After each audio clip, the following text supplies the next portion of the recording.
Hello, everyone, and welcome to Odyssey Recaps, just the Tea Edition, where I do short, shallow, and slightly sassy recaps of each chapter or book of the Odyssey. If you want a more in depth look at the chapters, feel free to head on over to my below the surface recaps, but for now, let's get started. Background info. Odysseus is a king from a place called Ithaca. He went to help some pals fight in the Trojan War, but it took ages, like 10 years. And now he's gotten super delayed on the journey home and has been stuck for another 10 years, meaning he's been away from home for like 20 plus years. And the man is tired and just wants to get home to his super hot wife Penelope and his super sad and stressed out son Telemachus and just chill at home in his palace. His wife and son have their own problems, but we will get to that.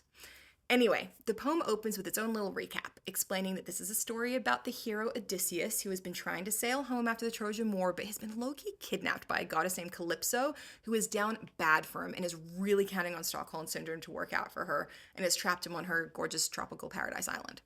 We also learn that Poseidon, the sea god, is pissed at Odysseus and does not want him to get home ever, and is going to do his very best to stop him.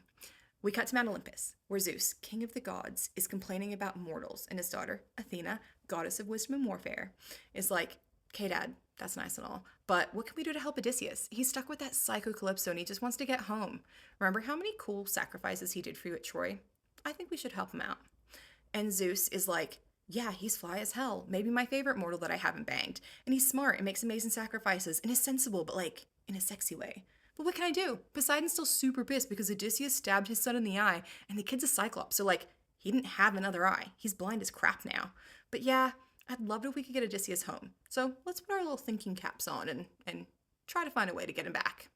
Now, Athena is ready. She has a 3-point plan. She was clearly prepped. She just needed the go ahead. So she tells Papa Zeus that 1, she's going to send the messenger god Hermes to tell Calypso that the gods have decided that she needs to let that man go. 2, she, Athena, is going to go to Odysseus' home in Ithaca and give Odysseus' son Telemachus a little pep talk to help him clean out the hordes of thirsty, literally and figuratively, dude bros who have infested the palace while Odysseus is gone and are trying to bang his wife, Queen Penelope. And 3, Athena is going to go get Odysseus' son Telemachus to do a semester at sea and find his dad's friends and sort of just reestablish the family name and build a reputation for himself. Basically, the kid needs some serious confidence. You'll see why. He's had it rough. So, Athena heads off before Papa Zeus can mess with her fantastic 3-point plan, and she goes directly to Ithaca. She does some casual shape-shifting and makes herself look like a guy named Mentes, who is an old friend of the family. Now, just a quick note here, the gods in general, but Athena in particular, just love a disguise. They would froth a fancy dress party. They'd love it. Athena changes shape and identity a lot in this book, so just keep that in mind. She doesn't want to freak anyone out by rocking up all goddess-like. She loves a subtle approach. Anyway, Athena/Mentes heads into Odysseus' home and she finds basically a hot mess. So, backstory. In ancient Greece, if someone rocks up to your house and is like, hi, I'm a guest, you basically had to take them in and feed them and house them. Like, Zeus would get big mad and punish you if you didn't. But it was also very not cool to overstay your welcome and take advantage of this, so it was a relationship that went both ways. Anyway, Athena comes in and it is like a gathering at an Andrew Tate convention. There are dude bros in every corner, just lying around and eating Odysseus' food and drinking his wine. Slaves are running around doing their absolute best to keep the palace clean and the dude bros happy, but it is a losing battle.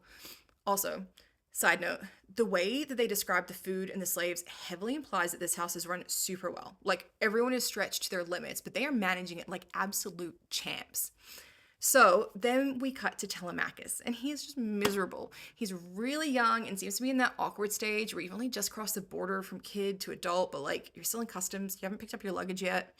Anyway, kid is sad. He is sitting there mad at the dude bro suitors, but doesn't know how to get rid of them or if he even can, and he's just daydreaming about his dad coming back and kicking all their asses out, and then maybe playing like a game of catch or hurling some like discodes with him. Anyway, so Telemachus sees Athena/Mentes come in and is like, he runs up to her like a good little host and greets her and invites her to dinner, makes sure she's all settled and cozy, and then he asks her if she knew his dad, who he thinks is definitely dead. Athena tells him no, his dad is definitely alive, probably just trapped on an island somewhere, maybe by a super hot goddess, and the gods have given her a prophecy that he will for sure be home soon. They talk some more, and basically Telemachus is just a super sad boy. He's got some beautiful words about missing his dad and the uncertainty of not knowing if/how he died, including saying, "He left nothing but tears for me," which, like, so sad. But the worst thing is that without his dad, the Dude Bros have taken over the palace, and because everyone thinks Odysseus is dead, they're all trying to bang his mom and become the new king of Ithaca. And Telemachus suspects that to make this easier, they're gonna kill him. His mom is Queen Penelope, and she's doing her absolute best to string the Dude Bros along until her husband comes home, but the Dude Bros are eating them out of house and home and are violent and impatient, and it is getting bad. Athena agrees that Telemachus' situation sucks, but tells him he needs to deal with it. She tells him to get a ship, go find out if his father really is dead or alive. The truth is out there, and while doing so, he'll maybe get himself a better reputation along the way and become the hero Ithaca needs and deserves.